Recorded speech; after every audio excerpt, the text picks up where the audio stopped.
Non, moi aujourd'hui, je vais commencer à courir à 4,30 d'ailleurs. Non, 4,30 c'est quand même beaucoup. Folie. C'est votre Danfit. Je fais une préparation pour un ultramarathon de 76 km en 3 mois. Mon but en faisant ça, c'est de montrer qu'on peut se dépasser, peu importe le domaine sportif. Aujourd'hui, on est dimanche.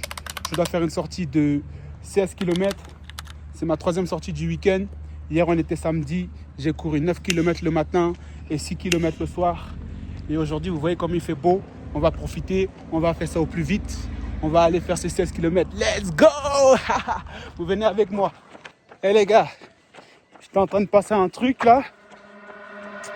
Vous savez, il y a des gens qui parlent de dépassement de soi. Ils disent, ouais, le dépassement de soi, c'est pas fait pour moi. Toi, ce que tu fais, c'est beaucoup trop dur. Je sais pas quoi, etc. Moi, je dirais aux gens qui disent que le dépassement de soi, c'est pas fait pour eux, qu'ils pensent faussement. Exemple, aujourd'hui, je dois courir 16 km. Oui, c'est beaucoup de courir 16 km.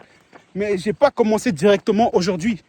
Au départ, j'ai commencé à 5 km et au fur et à mesure, j'ai augmenté.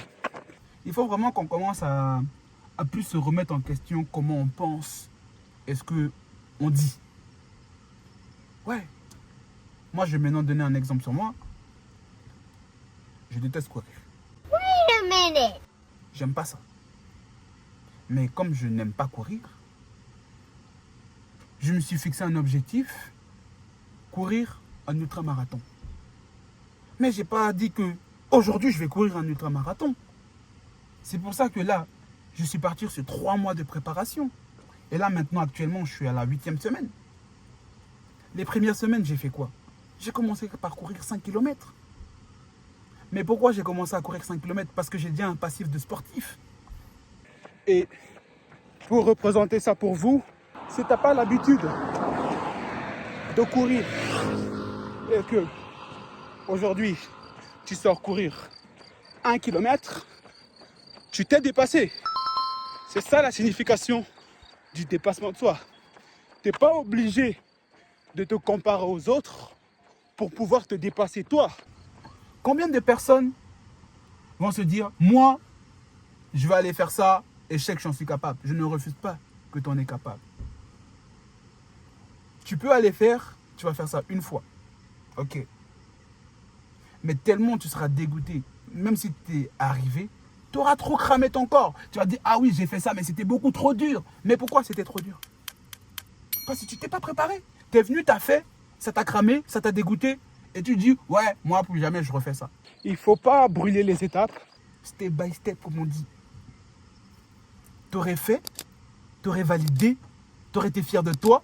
Et parce que tu aurais été fier de toi, tu aurais dit, ah, en fait, ça a été. C'était facile.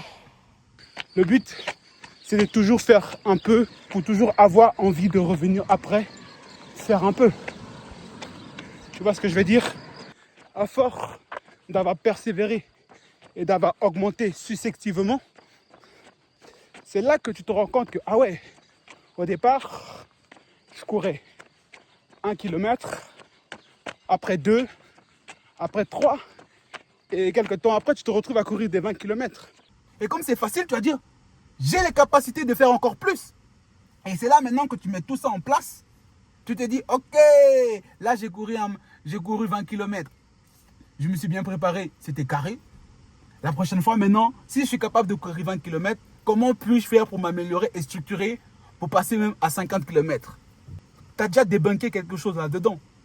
Parce que tu as fait les choses dans les règles de l'art. Pas dans la précipitation. Se structurer, faire un peu, jusqu'à arriver à ton objectif final. Pas de sauter les étapes et de vouloir directement aller à la fin. Tu vois bien que c'est illogique. Il ne faut pas se comparer aux autres. Il faut te comparer à toi et regarder d'où toi tu pars pour pouvoir toi-même te dépasser. On continue.